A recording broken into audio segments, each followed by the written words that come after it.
Please be seated. ఇలాంటి సిచ్యువేషన్లో నాకు మాట్లాడడం ఇష్టం లేదు. నరేష్ గారు అన్నీ మాట్లాడేశారు. థ్యాంక్ యూ అండి.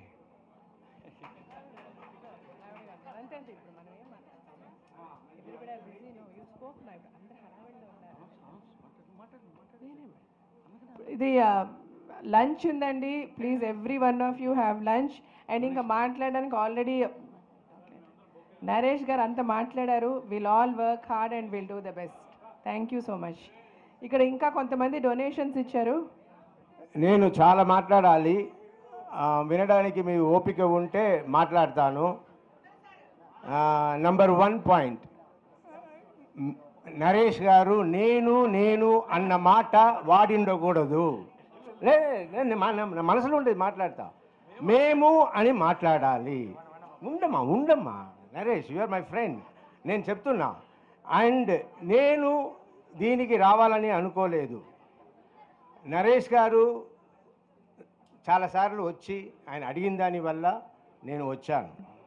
వచ్చి ఇప్పుడు అందరూ కలిసే చేశాం. కానీ నరేష్ గారు మేము మా ప్యానెల్ అంటే మేము అందరూ కలిసి ఇది ఇస్తున్నాము అని చెప్పిండాలి. ఇది ఒక చిన్న కరెక్షన్, ఇట్స్ ఓకే. మేము అందరూ కలిసి ఉంటాము, కలిసి చేస్తాము. కానీ మాట్లాడడం కూడా అందరూ కలిసి మాట్లాడాలి. ఎస్, ఎందుకంటే ఇది వచ్చి ఇప్పుడు నేను గొప్ప చెప్పలేదు, నేను రావాల్సిన అవసరం లేదు. కానీ నేను వచ్చాను ఎందుకంటే నా ఫ్రెండ్ అడుగుతున్నారు.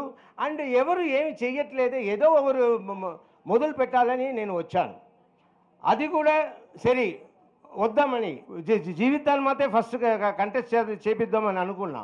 సరే నేను ఎందుకు నిలబడ్డా, నేను నిలబడిండు కూడా సరే ఈయన అడిగారు. ఆ తర్వాత నేను ఆలోచించాను, సరే జీవితాన్ని కంటెస్ట్ చేస్తాము, నరేష్ గారు కంటెస్ట్ చేస్తారు. నా part what is my position after they winnowing. మనం వెళ్తే ఇంటర్ఫియరెన్స్, నేను వస్తే ఇంటర్ఫియరెన్స్, నాకు పోస్ట్ లేకుండా పోస్టుతో ఉండాలి అన్నదానికోసం నేను ఏదైనా చెయ్యాలి, చేపించాలి. లేదంటే నేను ఊరికే ప్రచారం చేసి ఏమి చెయ్యకుండా మీకు ఇచ్చిన మాటలు నిలబెట్టుకోకపోతాను, ఏమి use. So I decided to okay అని వైస్ ప్రెసిడెంట్గా కంటెస్ట్ చేశాను. ఇదే జరిగింది. So we sincerely we help Naresh to win. And ఆయన విన్ చేశారు. మేమందరూ కలిసి పనిచేస్తున్నాము. ఆయన మాట్లాడేప్పుడు నేను అనకుండా మేము అని మాట్లాడాలనేది నా రిక్వెస్ట్. అండ్ ఆయన చెప్పింది అంతా మేము నిలబడి అందరూ కలిసి నిలబడి పనిచేస్తాము, మేము నెరవేరుస్తాము, మేము కష్టపడతాము. Thank you.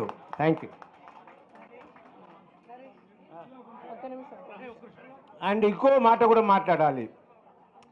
నా ఫ్రెండ్స్ అంటే నా ఫ్రెండ్స్ కాదు, నా ఫ్యాన్స్ చాలా బాధపడి వచ్చి నా దగ్గర ఏంటి సార్ మీరు ఎప్పుడు చూసినా జీవిత గారు నన్ను అలా చూసుకుంటారు, జీవిత గారు ఇలా చూసుకుంటారు, అలా అలా అలా మాట్లాడుతున్నారు, మీ గురించి మాట్లాడరా అని అడిగాడు.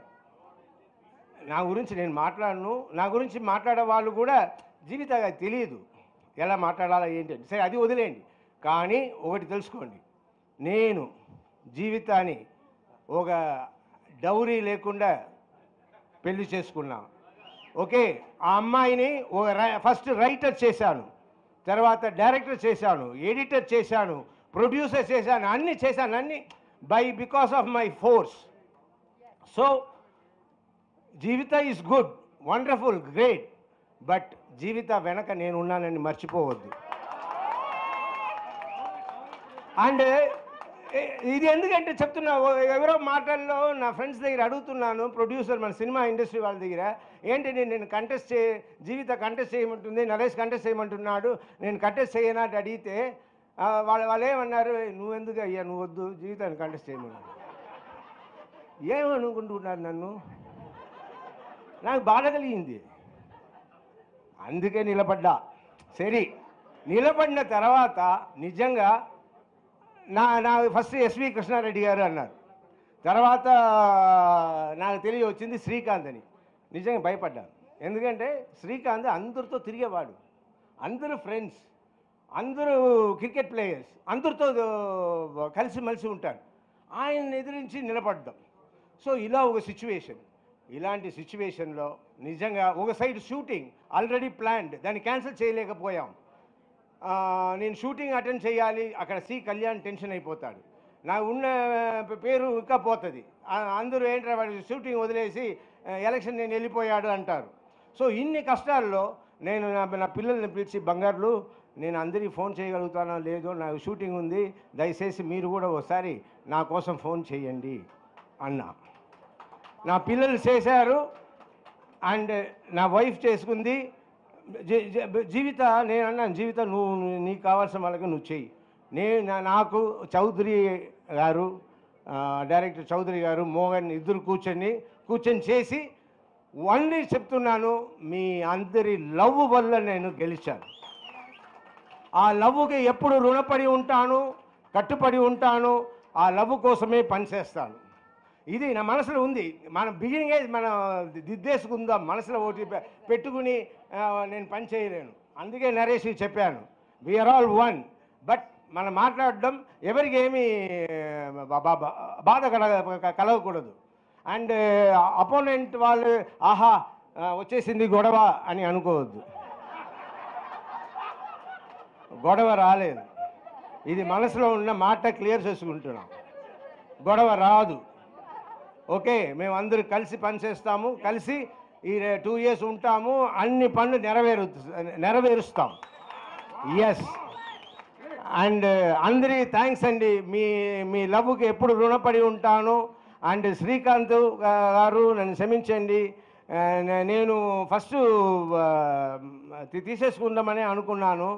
తర్వాత మాట్లాడే సమయం కొందరు ఇలా మాట్లాడడం వేరు, నువ్వేంటయ్యా నువ్వు మూసుకో జీవితాన్ని వెళ్ళమును అంటే నాకు అదోలాగా అనిపించి వచ్చేసాను.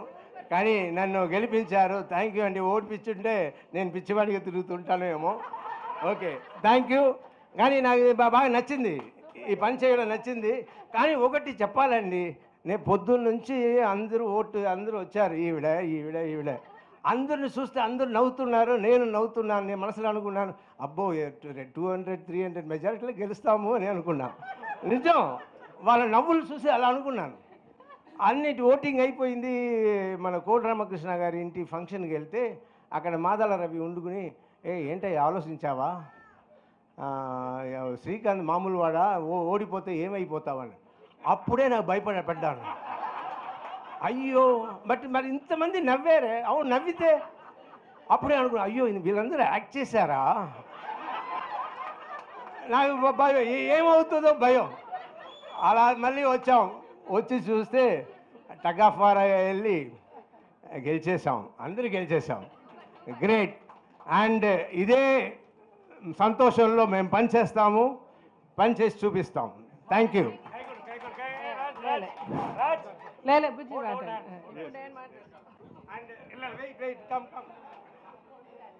And is my sweetheart, I love him. Yeah, no గొడవ. నేను అందుకని అన్నది కామరేడ్ రాజశేఖర్ అన్నాను. ఫస్ట్ వెళ్ళింది నీ దగ్గరికి వచ్చి పనిచేయడం. సరే, అదే పాపం, ఎందుకంటే దాని ముందు ఇతను వాళ్ళతో గొడవ చేస్తూ ఇదంతా ప్రిపేర్ చేస్తూ ఇన్ని వచ్చారు కదా, ఆ మాటల్లో నేను అని వచ్చేసింది.